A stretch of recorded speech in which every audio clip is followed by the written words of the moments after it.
कहते हैं अपने जीवन को परमेश्वर को सौंप दीजिए, क्योंकि आप संपूर्ण जीवन में भी जितना नहीं कर सकते उतना तो वो एक पल में कर सकते हैं। जय श्री कृष्ण मित्रों, स्वागत है आपका अनमोल साथी चैनल पर, जहां मिलते हैं आपको ज्ञानवर्धक, स्पिरिचुअल और मोटिवेशनल वीडियोस। आप सुन रहे हैं श्रीमद् भगवद गीता की एक शानदार सीरीज जिसका नाम है भगवद गीता की सीख। और आज हम जानेंगे कि श्रीमद् भगवद गीता के 13वें अध्याय से क्या सीखा जा सकता है। इस वीडियो में हम बात करेंगे 13वें अध्याय के सार की, बहुत ही सरल भाषा और आसान से शब्दों में। मित्रों, अधूरा ज्ञान हमारे किसी काम का नहीं होता, इसलिए वीडियो को पूरा अंत तक देखें और इस वीडियो से आपने क्या सीखा वीडियो के अंत में कमेंट करके अवश्य बताएं। अगर आप इस चैनल पर पहली बार आए हैं तो इस चैनल को सब्सक्राइब करके घंटी जरूर बजा दें। श्रीमद् भगवद गीता के 12वें अध्याय में भगवान श्री कृष्ण भक्त और भक्ति के महत्व को उजागर करते हैं। 12वें अध्याय में हमने जाना कि हम अपने लक्ष्य पर कैसे अडिग रह सकते हैं और एक विद्यार्थी को विद्यार्थी जीवन में क्या करना चाहिए। श्रीमद् भगवद गीता के 13वें अध्याय में हम जानेंगे कि मनुष्य को अपने जीवन में किस प्रकार के कर्म करने चाहिए और साथ ही कौन से कर्मों को करने से हमें किस तरह के परिणाम प्राप्त होते हैं। तो चलिए विस्तार से जानते हैं श्रीमद् भगवद गीता के 13वें अध्याय से मिलने वाली सीख और शिक्षाओं के बारे में। साथियों, यह अध्याय 2 शब्दों क्षेत्र और क्षेत्रज्ञ से परिचित कराता है। यहां क्षेत्र का अर्थ है शरीर और क्षेत्रज्ञ का अर्थ है शरीर का ज्ञाता। हम शरीर को क्षेत्र के रूप में और शरीर में निवास करने वाली आत्मा को शरीर के ज्ञाता के रूप में स्वीकार कर सकते हैं, लेकिन यह एक सरलीकरण है, क्योंकि क्षेत्र का अर्थ वास्तव में अधिक व्यापक है। इसमें मन, बुद्धि, अहंकार और माया अर्थात प्राकृत शक्ति के अन्य सभी घटक भी सम्मिलित हैं, जिनसे हमारा व्यक्तित्व निर्मित होता है। जिस प्रकार किसान खेत में बीज बोकर खेती करता है, उसी प्रकार से हम अपने शरीर को शुभ अशुभ विचारों और कर्मों से पोषित करते हैं और परिणाम स्वरूप अपना भाग्य बनाते हैं। इस अध्याय में श्री कृष्ण बताते हैं कि वे सृष्टि में सर्वत्र व्याप्त हैं और सभी के हृदयों में निवास करते हैं, इसलिए वे सभी जीवों की परम आत्मा हैं। आत्मा, परमात्मा और भौतिक शक्ति का वर्णन करने के पश्चात श्री कृष्ण आगे व्याख्या करते हैं कि जीवों द्वारा किए जाने वाले कर्मों के लिए इनमें से कौन उत्तरदायी है और पूरे संसार में इनके कारण और परिणाम के लिए कौन उत्तरदायी है। वे जिन्हें इनके भेद का बोध हो जाता है और जो भली भांति कर्म के कारण को जान लेते हैं, वही वास्तव में देखते हैं और केवल वही दिव्य ज्ञान में स्थित हो पाते हैं। वे सभी जीवों में परमात्मा को देखते हैं और इसीलिए वे मानसिक रूप से किसी को अपने से नीचा नहीं समझते। वे एक ही प्राकृतिक शक्ति में स्थित विविध प्रकार के जीवन रूपों को देख सकते हैं और जब वे सभी अस्तित्वों में सामान्य आध्यात्मिक आधार को देखते हैं, तब उन्हें ब्रह्म की अनुभूति होती है। इस अध्याय के प्रथम श्लोक में अर्जुन भगवान श्री कृष्ण से पूछते हैं कि प्रकृतिम पुरुषम चैव क्षेत्रम क्षेत्रज्ञमेव च एतद्वेदितुमिच्छामि ज्ञानम ज्ञेयम च केशव। अर्थात अर्जुन ने कहा, हे केशव, मैं यह जानने का इच्छुक हूं कि प्रकृति क्या है और पुरुष क्या है तथा क्षेत्र और क्षेत्रज्ञ क्या है। मैं यह भी जानना चाहता हूं कि सच्चा ज्ञान क्या है और इस ज्ञान का लक्ष्य क्या है। मित्रों, आपको याद होगा कि श्रीमद् भगवद गीता के प्रथम अध्याय में जब बात होती है कि धृतराष्ट्र प्रश्न करते हैं कि धर्म क्षेत्र कुरुक्षेत्र में मेरे और पांडु के पुत्र क्या कर रहे हैं, तो ये जो दो क्षेत्र हैं वो कहां हैं? तब हमने संक्षेप में जाना था कि कुरुक्षेत्र और धर्म क्षेत्र हमारे ही शरीर और मन में होते हैं, और इनकी दोनों अवस्थाओं का युद्ध हमारे भीतर जीवन पर्यंत चलता रहता है। उन्हीं क्षेत्रों का विस्तार से वर्णन इस अध्याय में किया गया है। अर्जुन के प्रश्न के उत्तर में भगवान श्री कृष्ण कहते हैं कि ईदम शरीरम कौन्तेय क्षेत्रमित्यभिधीयते एतद्धो वेत्ति तं प्राहु क्षेत्रज्ञ इति तद्विदः। अर्थात परम पुरुषोत्तम भगवान ने कहा, हे अर्जुन, इस शरीर को क्षेत्र के रूप में परिभाषित किया गया है, और जो इस शरीर को दोनों का सत्य जानने वाले ऋषियों के माध्यम से जान जाता है उसे क्षेत्रज्ञ कहा जाता है। यहां प्रभु कहते हैं कि हे कौन्तेय, यह शरीर ही क्षेत्र है, और इसको जो भली भांति से जानता है वो क्षेत्रज्ञ है। वो उसमें फंसा हुआ नहीं है, बल्कि इसको चला रहा है। ऐसा उस तत्व को जानने वाले महापुरुषों ने कहा है। तब यहां प्रश्न उत्पन्न होता है कि जब शरीर एक है तो फिर उसमें दो क्षेत्र कैसे हैं? कुरुक्षेत्र और धर्म क्षेत्र कैसे हैं? थोड़ा विस्तार में जब आप भगवत गीता को पढ़ेंगे और समझेंगे तो आपको समझ में आएगा कि एक ही शरीर के अंदर दो प्रवृत्तियां हैं। एक प्रवृत्ति परमात्मा में विश्वास दिलाती है, जो कि दैवी संपद है, और दूसरी आसुरी संपद है, जो ये विश्वास दिलाती है कि ये जो दुनिया है इसमें सिर्फ मौज मस्ती करने के लिए हम आए हैं और फिर चले जाएंगे।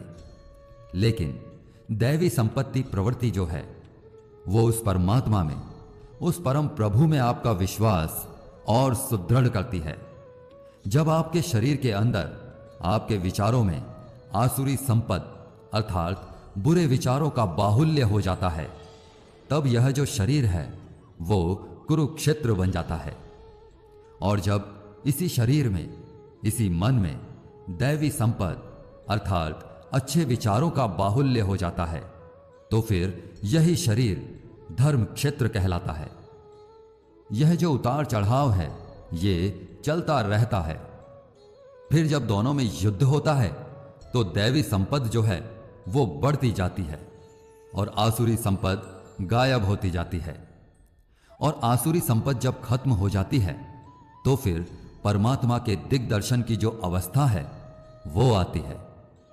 आसुरी संपद के खत्म होने के पश्चात दैवी संपद किससे युद्ध करे, इसलिए दैवी संपद की भी आवश्यकता खत्म हो जाती है और वो भी परमात्मा में विलीन हो जाती है। जैसा कि 11वें अध्याय में अर्जुन ने देखा कि कौरव पक्ष के सभी योद्धा तो प्रभु के श्रीमुख में विलीन हो रहे हैं, मगर पांडव पक्ष के योद्धा भी श्रीमुख में विलीन हो रहे हैं। यानी कि आसुरी संपद के खत्म होने के बाद दैवी संपद भी विलीन हो जाती है। फिर सिर्फ और सिर्फ परमात्मा से आपका मिलन जो है वो शेष रह जाता है और आत्मा परमात्मा से मिल जाती है। मित्रों, यहां भगवान श्री कृष्ण अर्जुन को बताते हैं कि यह शरीर एक क्षेत्र की तरह है और जो इसको जानता है उसको क्षेत्रज्ञ कहते हैं। क्षेत्र का मतलब है खेत। जिस तरह से खेत में जैसा बीज डालते हैं वह उसी प्रकार का सही समय आने पर फल देता है, ठीक इसी तरह जीवन में भी जिस तरह के कर्मफल का बीज मनुष्य डालता है वही बीज समय आने पर उसी प्रकार का फल देता है। इसीलिए इस शरीर को क्षेत्र कहा गया है। यह क्षेत्र और क्षेत्रज्ञ का ज्ञान बहुत से विद्वानों द्वारा विभिन्न तरीकों से कहा जाता है और इस ज्ञान के पंच महाभूत यानी कि पृथ्वी, अग्नि, जल, वायु और आकाश को मिलाकर मन, बुद्धि, अहंकार और सभी इंद्रियां भी शामिल हैं। इसके साथ साथ इसमें सुख दुख, चेतन शरीर धैर्य और विकार भी सम्मिलित हैं। आगे श्री कृष्ण कहते हैं, हे अर्जुन, अब परम ब्रह्म को प्राप्त कराने वाला ज्ञान क्या है, यह मैं तुझे बताऊंगा। मनुष्य में कोई भी गुण होने पर उसमें किसी तरह का घमंड या अभिमान नहीं होना चाहिए। किसी भी प्राणी को सताना नहीं चाहिए। दूसरों के प्रति समभाव होना चाहिए। गुरु की सेवा की जानी चाहिए। मन और वाणी में सरलता होनी चाहिए। मन और समस्त इंद्रियों पर पूरा वश होना चाहिए। किसी भी तरह की भावनाओं में नहीं बहना चाहिए। संतान, जीवन साथी, घर और धन में मोह नहीं होना चाहिए।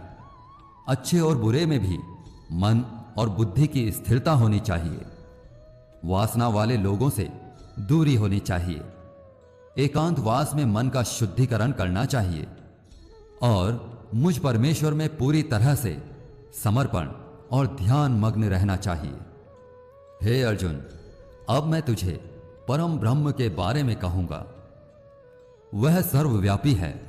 वह सब इंद्रियों के साथ भी इंद्रियों के बिना है और वह निर्गुण होकर भी सभी गुणों के साथ है। वह सभी सजीवों और निर्जीवों में है। वह दूर भी है और पास भी है, लेकिन फिर भी वह जानने में नहीं आता। वह ब्रह्मा की तरह जीवन उत्पन्न करता है, विष्णु की तरह पालन करता है और शंकर की तरह विनाश भी करता है। वह अलग अलग कालों में होते हुए भी एक जैसा लगता है और एक ही काल में भी अलग अलग तरह का होता है। वह माया का भी महामाया है, परम ब्रह्म से भी परम है और सब प्राणियों के साथ उनके हृदय में निवास करता है, परंतु इसके बाद भी वह जानने के योग्य है। हे अर्जुन, इस प्रकृति और पुरुष का भी कोई आरंभ नहीं है, क्योंकि प्रेम और घृणा और तीनों तरह के गुण अर्थात सत, रज और तम भी प्रकृति से ही आते हैं। कार्य और कार्यों को करने वाली इंद्रियां भी प्रकृति से ही उत्पन्न होती हैं। प्रकृति से जन्मा मनुष्य प्रकृति के ही गुणों का भोगता है और इन्हीं गुणों के भोग के अनुसार ही उसका जन्म और मृत्यु तय होती है। इस तरह से जो भी मनुष्य इस पुरुष और प्रकृति के ज्ञान को जानता है, वह कर्म करता हुआ भी मुझे प्राप्त होता है और मुझ में परमात्मा को हर मनुष्य अपने अलग अलग तरीके से पाता है। किंतु कुछ मंद बुद्धि लोग ऐसे भी होते हैं जो आध्यात्मिक मार्ग से अनभिज्ञ होते हैं, लेकिन वे अन्य संत पुरुषों से श्रवण कर भगवान की आराधना करने लगते हैं। वे भी धीरे धीरे इस मृत्यु लोक से मुक्त हो जाते हैं। जो मनुष्य सभी कर्मों को प्रकृति से होने वाला मानता है, वह अपनी आत्मा को कर्ता समझकर इस भवसागर से पार हो जाता है। हे अर्जुन, जिस तरह से आकाश का पदार्थ काफी पतला होता है और इसीलिए वह दूषित नहीं होता, उसी प्रकार से यह आत्मा शरीर में सूक्ष्मता से रहती है, जिससे यह कभी दूषित नहीं होती। जिस प्रकार से एक सूर्य समस्त ब्रह्मांड को प्रकाशित करता है, उसी प्रकार से आत्मा चेतना शक्ति के साथ पूरे शरीर को प्रकाशित करती है। जो लोग ज्ञान चक्षुओं से शरीर और शरीर के ज्ञाता के बीच के अंतर और प्राकृत शक्ति के बंधनों से मुक्त होने की विधि को जान लेते हैं, वे ही परम लक्ष्य को प्राप्त कर लेते हैं। दोस्तों, इस अध्याय में यह बहुत ही बारीकी से बताया गया है कि किस तरह से हमारे ही कर्मों से हमें दुख या खुशी मिलती है। मान लीजिए हमारा शरीर एक खेत की तरह है और हम हैं इसके किसान। अब हम जो भी बीज इस खेत में बोएंगे, फल भी उसी बीज के अनुसार हमें भविष्य में जाकर मिलता है। इसलिए यह हमारे आज के कार्यकलापों पर ही निर्भर करता है कि भविष्य में हमें क्या मिलने वाला है। भगवान स्वयं कहते हैं कि वो किसी भी प्राणी के भाग्य का निर्माण नहीं करते, बल्कि हमारे स्वयं के द्वारा किए जाने वाले कर्मों के फलों से ही हमारे भाग्य का निर्माण होता है। आज हम जो भी फल भोग रहे हैं, सुख या दुख, वो हमारे ही पिछले कर्मों का फल है। और उसी तरह आज हम जो भी कर्म करेंगे उसी का फल हमें भविष्य में मिलेगा। यही हमारा भाग्य होता है जिसका निर्माण हम स्वयं करते हैं। इसलिए हमें यह प्रयास करना चाहिए कि हमें श्रीमद् भगवद गीता में भगवान श्री कृष्ण द्वारा बताए गए मार्ग का अनुसरण करते हुए हमेशा अच्छे कर्म करने चाहिए। मित्रों, इस वीडियो से आपने क्या सीखा हमें कमेंट करके जरूर बताएं। वीडियो को लाइक और शेयर करके चैनल को सब्सक्राइब जरूर कर लें। भगवान ने खूब कहा है, हे प्रभु मुझे इतना नीचे मत गिरा देना कि मैं पुकारूं और आप सुन भी ना पाएं, और प्रभु मुझे इतना ऊपर भी मत उठा देना कि आप पुकारें और मैं ना सुन पाऊं। आप निरंतर सदैव मेरे साथ ही रहना। नमस्कार साथियों, स्वागत है आपका अनमोल साथी चैनल पर, जहां मिलते हैं आपको ज्ञानवर्धक, स्पिरिचुअल और मोटिवेशनल वीडियोस। आप सुन रहे हैं श्रीमद् भगवद गीता की एक शानदार सीरीज जिसका नाम है भगवद गीता की सीख। और आज हम जानेंगे कि श्रीमद् भगवद गीता के 14वें अध्याय से क्या सीखा जा सकता है। इस वीडियो में हम बात करेंगे 14वें अध्याय की बहुत ही सरल भाषा और आसान से शब्दों में। श्रीमद् भगवद गीता के 13वें अध्याय में हमने विस्तार से जाना कि आत्मा और भौतिक शरीर के बीच क्या अंतर है, मनुष्य को अपने जीवन में किस प्रकार के कर्म करने चाहिए, और साथ ही कौन से कर्मों को करने से हमें किस तरह के परिणाम प्राप्त होते हैं। श्रीमद् भगवद गीता के 14वें अध्याय में हम जानेंगे कि किस तरह से हमारा स्वभाव और यह संसार 3 गुणों में बटा हुआ है। तो चलिए विस्तार से जानते हैं श्रीमद् भगवद गीता के 14वें अध्याय से मिलने वाली सीख और शिक्षाओं के बारे में। मित्रों, इस अध्याय में भगवान ने एक बार फिर से श्रेष्ठ ज्ञान अपने शिष्य, अपने सखा अर्जुन को सुनाया। और इस अध्याय में उन्होंने बताया कि यह जो जीवात्मा है यह कैसे आकर के जड़ प्रकृति में बंध जाती है, क्योंकि प्रकृति के 3 गुण, सत्वगुण, रजोगुण और तमोगुण उसे बांध देते हैं। साथियों, जो वैज्ञानिक आधुनिक युग में अब हमें बताते हैं कि इस संसार की रचना के आधार इलेक्ट्रॉन, न्यूट्रॉन और प्रोटॉन नाम के 3 तत्व होते हैं, भगवान ने हजारों वर्ष पूर्व ही बता दिया था कि वो 3 गुण हैं जिनसे ये प्रकृति बंधी हुई है। प्रकृति तो अनादि है, लेकिन जीवात्मा को उसने इन 3 गुणों में बांध रखा है। श्री कृष्ण सत्व गुण के बारे में बताते हैं, रजोगुण और तमोगुण के बारे में बताते हैं। इस अध्याय के प्रथम श्लोक में भगवान कहते हैं कि परम भूयः प्रवक्ष्यामि ज्ञानानाम ज्ञानमुत्तमम् यज्ञ ज्ञात्वा मुनयः सर्वे पराम सिद्धिमितो गतः। अर्थात परमेश्वर ने कहा, अब मैं पुनः तुम्हें श्रेष्ठ ज्ञान के विषय में बताऊंगा जो सभी ज्ञानों में सर्वश्रेष्ठ है और सभी ज्ञानों का परम ज्ञान है, जिसे जानकर सभी महान संतों ने परम सिद्धि प्राप्त की है। श्री कृष्ण ने इस अध्याय में भौतिक शक्ति की प्रकृति का वर्णन किया है, जो शरीर और उसके तत्वों का स्रोत है, और इस प्रकार से यह मन और पदार्थ दोनों की उत्पत्ति है। श्री कृष्ण बताते हैं कि प्राकृतिक शक्ति सत्व, रजस और तमस तीनों गुणों से निर्मित है। शरीर, मन और बुद्धि जो प्राकृत शक्ति से बने हैं, उनमें भी तीनों गुण विद्यमान होते हैं, और हम जीवों में गुणों का मिश्रण हमारे व्यक्तित्व के स्वरूप का निर्धारण करता है। सत्वगुण शांत स्वभाव, सद्गुण और शुद्धता को चित्रित करता है, तथा रजोगुण अंतहीन कामनाओं और सांसारिक आकर्षणों के लिए अतृप्त महत्वाकांक्षाओं को बढ़ाता है, एवं तमोगुण भ्रम, आलस्य, नशे और निंद्रा का कारण है। जब तक आत्मा जागृत नहीं होती तब तक उसे प्राकृतिक शक्ति की प्रबल शक्तियों से निपटना सीखना चाहिए। मुक्ति इन 3 गुणों से परे है। आगे श्री कृष्ण इन गुणों के बंधनों को काटने का एक सरल उपाय बताते हैं। परम शक्तिशाली भगवान इन तीनों गुणों से परे अर्थात गुणातीत हैं। यदि हम मन को उनमें अनुरक्त करते हैं तब हमारा मन भी दिव्यता की अवस्था की ओर बढ़ता है। अर्जुन 3 गुणों से परे होने की अवस्था प्राप्त व्यक्तियों के गुण विशेषताओं के संबंध में पूछता है। तब श्री कृष्ण सहानुभूति पूर्वक ऐसी प्रबुद्ध आत्माओं के लक्षणों का निरूपण करते हैं। वे बताते हैं कि प्रबुद्ध मनुष्य सदैव संतुलित रहते हैं और वे संसार में तीनों गुणों के कार्यान्वयन को देखकर व्यक्तियों, पदार्थों तथा परिस्थितियों में प्रकट होने वाले उनके प्रभाव से विचलित नहीं होते।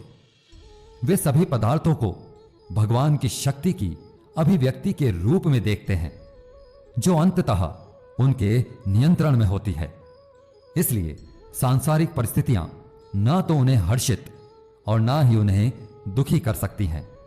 इस प्रकार बिना विचलित हुए वे अपनी आत्मा में स्थित रहते हैं। श्री भगवान कहते हैं, सत्वं रजस्तम इति गुणाः प्रकृति संभवः निबध्नन्ति महाबाहो देहे देहिनम व्ययम्।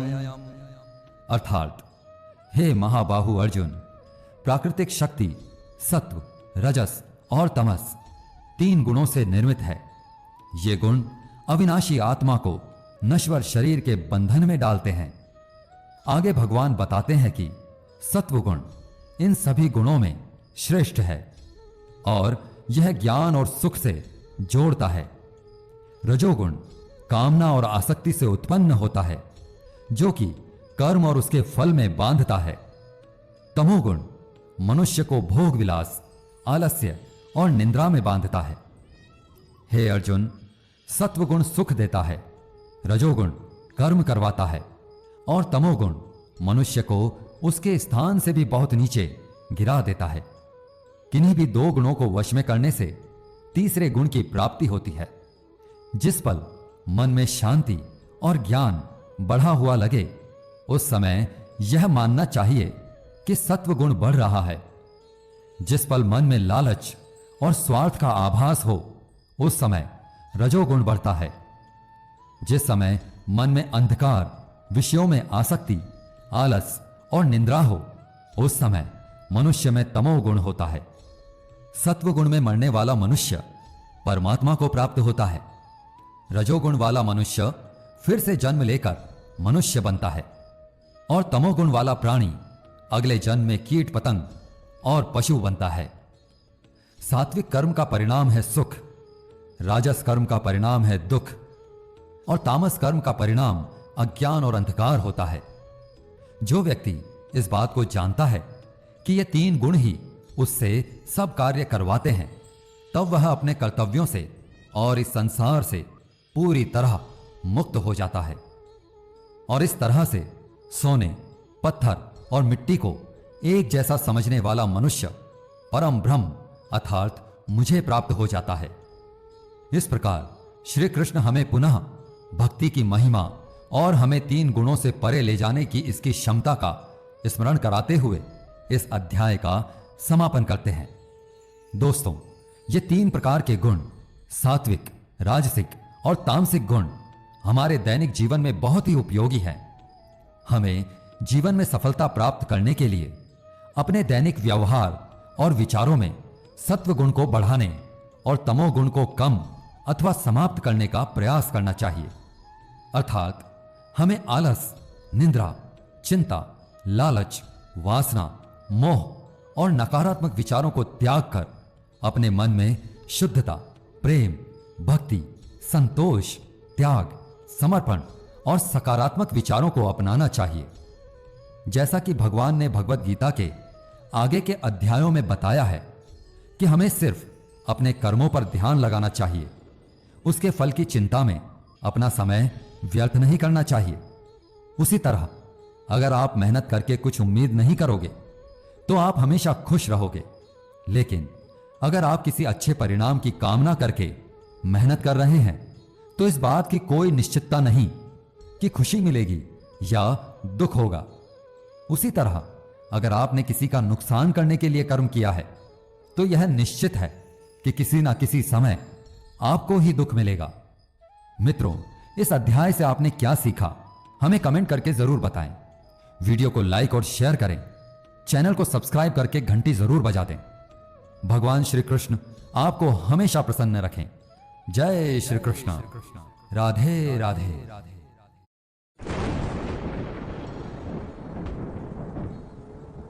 जय श्री कृष्ण। मित्रों, कहते हैं आस्था की सही परीक्षा तब होती है जब आप जो चाहें वह भगवान आपको ना दे, लेकिन तब भी आपका विश्वास उनमें कम ना हो। नमस्कार साथियों, स्वागत है आपका अनमोल साथी चैनल पर, जहां मिलते हैं आपको ज्ञानवर्धक, स्पिरिचुअल और मोटिवेशनल वीडियोस। आप सुन रहे हैं श्रीमद् भगवद गीता की एक शानदार सीरीज जिसका नाम है भगवद गीता की सीख। और आज हम जानेंगे कि श्रीमद् भगवद गीता के 15वें अध्याय से क्या सीखा जा सकता है। इस वीडियो में हम बात करेंगे 15वें अध्याय के सार की, बहुत ही सरल भाषा और आसान से शब्दों में। श्रीमद् भगवद गीता के 14वें अध्याय में हमने जाना कि किस तरह से हमारा स्वभाव और यह संसार 3 गुणों में बटा हुआ है। ये 3 गुण क्या हैं और इनका हमारे जीवन पर क्या प्रभाव पड़ता है। श्रीमद् भगवद गीता के 15वें अध्याय में हम जानेंगे कि किस प्रकार से यह दुनिया एक भ्रमजाल है, कैसे हम इसमें उलझ कर रह जाते हैं और कैसे इस भ्रम और उलझन से निकलकर हम अपने लक्ष्य को प्राप्त कर सकते हैं। तो चलिए विस्तार से जानते हैं श्रीमद् भगवद गीता के 15वें अध्याय से मिलने वाली सीख और शिक्षाओं के बारे में। मित्रों, इस अध्याय में श्री कृष्ण अर्जुन की संसार के प्रति विरक्ति विकसित करने में उसकी सहायता करने के लिए उसे भौतिक संसार की प्रकृति को प्रतीकात्मक शैली में समझाते हैं। वे भौतिक संसार की तुलना ऊपर से नीचे अश्वत्थ बरगद के वृक्ष के रूप में करते हैं। देहधारी आत्मा इस वृक्ष की उत्पत्ति के स्रोत और यह कब से अस्तित्व में है और कैसे बढ़ रहा है को समझे बिना एक जन्म से दूसरे जन्म में इस वृक्ष की शाखाओं के ऊपर नीचे घूमती रहती है। इस वृक्ष की जड़ें ऊपर की ओर होती हैं क्योंकि इसका स्रोत भगवान में है। वेदों में वर्णित सकाम कर्म फल इसके पत्तों के समान है। इस वृक्ष को प्राकृत शक्ति के 3 गुणों से सींचा जाता है। ये गुण इंद्रिय विषयों को जन्म देते हैं जो कि वृक्ष के ऊपर लगी कौंपलों के समान है। इस अध्याय के प्रथम श्लोक में भगवान कहते हैं कि उधर्व मूल मध्य शाखम अश्वत्थम प्राहुर्वयम् छंदांसि यस्य पर्णानि यस्तम वेद स वेदवित्। अर्थात पुरुषोत्तम भगवान ने कहा, ऐसा कहा गया है कि शाश्वत अश्वत्थ वृक्ष की जड़ें ऊपर की ओर तथा इसकी शाखाएं नीचे की ओर होती हैं। इसके पत्ते वैदिक स्रोत हैं और जो इस वृक्ष के रहस्य को जान लेता है उसे वेदों का ज्ञाता कहते हैं। भगवान श्री कृष्ण इस संसार की तुलना एक बरगद के पेड़ से करते हैं। वो कहते हैं, हे अर्जुन, ऊपर की तरफ परमात्मा जिसका मूल है, नीचे प्रकृति जिसकी शाखाएं हैं, ऐसे संसार रूपी बरगद के वृक्ष को अविनाशी कहा जाता है। मित्रों, भगवान 2 को अविनाशी बताते हैं। एक तो ये संसार रूपी वृक्ष अविनाशी है और दूसरा उससे भी परे परम अविनाशी है, वो है परमात्मा। वेद जो है इस अविनाशी संसार के पेड़ के पत्ते कहे गए हैं। अब आप कहेंगे कि वेदों को पत्ते क्यों कहा गया है? तो वो इसलिए क्योंकि भटकते भटकते हम जिस अंतिम कौंपल, अंतिम जन्म को लेते हैं, वहां से हमें वेद के वो छंद जो हमारा कल्याण करते हैं वो हमें प्रेरणा देते हैं। जो इस संसार रूपी वृक्ष को जान लेता है वह वेदों को जान लेता है। कहने का तात्पर्य यह है कि संसार को जो पूर्ण रूप से जान लेता है, विदित कर लेता है, वही वेदों का ज्ञाता है, ना कि वो जो कि वेदों को सिर्फ पढ़ रहा है। क्योंकि पढ़ने से सिर्फ प्रेरणा मिलती है, लेकिन जब आप उस रास्ते पर चलेंगे तो आप इस संसार को समझ पाएंगे और अपने होने का उद्देश्य समझ पाएंगे। कहने का मतलब यह है कि जो संसार रूपी बरगद का उल्टा पेड़ है, इसमें 3 गुण जो बताए गए हैं, सत, रज और तम है। इन गुणों के द्वारा जो विषय और भोग वाली कौंपलें बढ़ गई हैं, ये ऊपर नीचे हर तरफ फैली हुई हैं। नीचे की ओर कीट पतंग पर्यंत हैं। ऊपर की तरफ देव भाव से लेकर ब्रह्मा पर्यंत हर तरफ ये फैली हुई हैं। सिर्फ मनुष्य योनि ऐसी है जो कर्मों के अनुसार हमें बांधती है, और बाकी की सारी योनियां भोग भोगने के लिए हैं। इसलिए मनुष्य रूपी ये जो हमें जन्म मिला है, इस रूप में हम आए हैं, तो क्यों ना अच्छे कर्म करें। वो कर्म करें जो कि भगवान ने श्रीमद् भगवद गीता में बताए हैं कि आप अगर उस नियत कर्म को करते हैं तो आप भगवान तक की दूरी तय कर सकते हैं। देहधारी आत्मा इस वृक्ष के भौतिक अस्तित्व की प्रकृति की अज्ञानता के कारण निरंतर संसार के बंधनों में फंसी रहकर भौतिक जगत के कष्ट सहन कर रही है। इसलिए श्री कृष्ण समझाते हैं कि विरक्ति की कुल्हाड़ी से इस वृक्ष को काट डालना चाहिए। तब फिर हमें वृक्ष के आधार की खोज करनी चाहिए, जो कि स्वयं परमेश्वर है।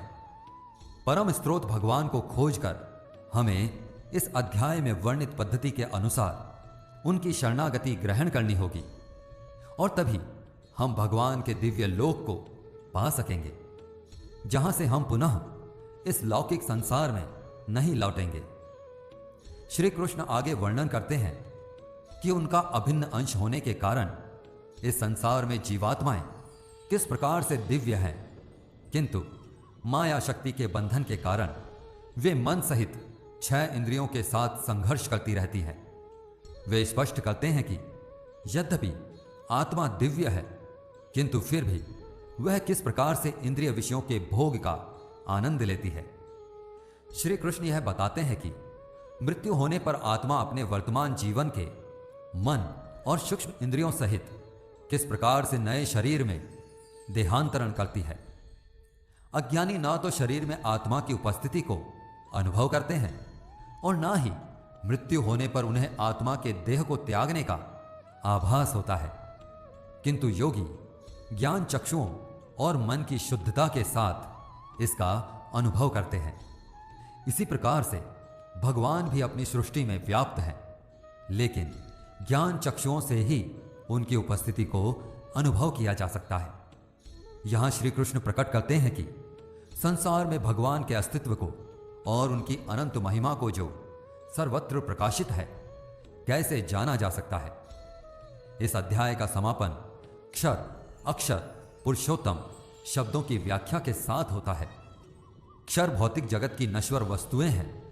अक्षर भगवान के लोक में निवास करने वाली मुक्त आत्माएं हैं। पुरुषोत्तम का अर्थ दिव्य सर्वोच्च व्यक्तित्व है, जो संसार का नियामक और निर्वाहक है। वह विनाशकारी और अविनाशी पदार्थों से परे है। हमें अपना सर्वस्व उस पर न्यौछावर करते हुए उसकी आराधना करनी चाहिए। श्री कृष्ण कहते हैं कि इस पेड़ की शाखाओं के अंत में नई कौंपलें मनुष्य की इच्छाओं को दिखाती है।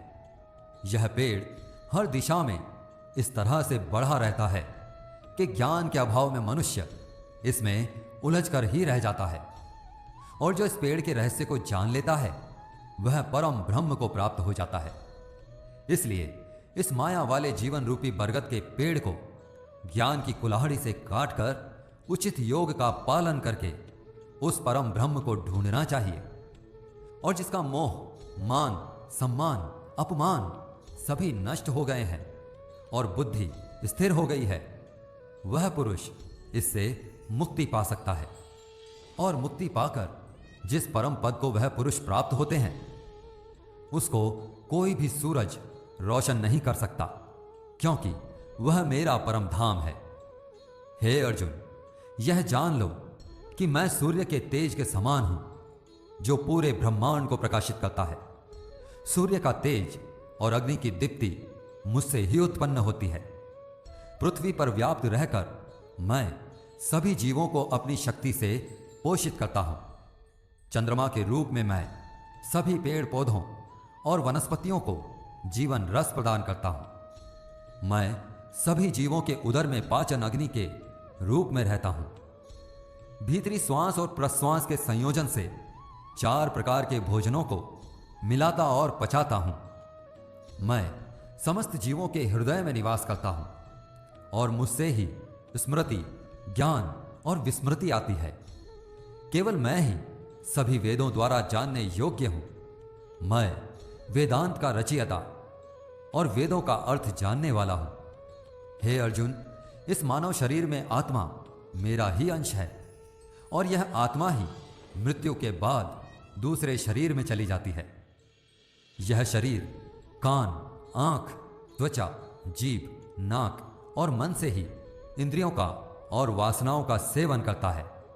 और यह केवल ज्ञानी जन ही जानते हैं कि इस संसार में शरीर नाशवान है और आत्मा अविनाशी है। और इन सब में सबसे श्रेष्ठ है परमात्मा, जो कि सब लोगों का पालन पोषण करता है। इसलिए मैं ही पुरुषोत्तम हूं। इस अध्याय के अंतिम श्लोक में भगवान कहते हैं कि इति गुह्यतम शास्त्र मिदमुक्तम माया नघ एतु बुद्ध्वा बुद्धिमान स्यात् कृतम कृत्यश्च भारत। अर्थात, हे निष्पाप अर्जुन, मैंने तुम्हें वैदिक ग्रंथों का अति गुह्य यानी कि बहुत ही गुप्त और गोपनीय सिद्धांत समझाया है। इसे समझकर मनुष्य प्रबुद्ध हो जाता है और अपने प्रयासों में परिपूर्ण हो जाता है। साथियों, इस अध्याय में हमने जाना कि जिंदगी में बहुत बार हम उस चीज के पीछे भागते हैं जिसको हासिल करके भी हमारी इच्छाएं खत्म नहीं होती। हम जितनी इच्छाएं पूरी करते हैं उतनी ही और बढ़ जाती हैं। अगर हम धन प्राप्ति की इच्छा करते हैं तो धन मिलने पर और धन पाने की लालसा उत्पन्न होती है। मान सम्मान और ताकत प्राप्त होने पर और अधिक पाने की इच्छा होती है। इसलिए उस इंसान को जिसको जीवन में कुछ बड़ा करना है, उसको अपने निश्चय से उन इच्छाओं के जाल को काट देना है। तभी वह इस भ्रम और लालसा वाले पेड़ की शाखाओं से मुक्त होकर परमात्मा को यानी कि अपने जीवन के लक्ष्य को सफलता से प्राप्त कर सकेगा। मित्रों, श्रीमद् भगवद गीता के इस अध्याय से आपने क्या सीखा, हमें कमेंट करके जरूर बताएं। वीडियो को लाइक और शेयर करें और चैनल को सब्सक्राइब करके घंटी जरूर बजा दें। भगवान श्री कृष्ण आपको हमेशा प्रसन्न रखे। जय श्री राधे कृष्ण।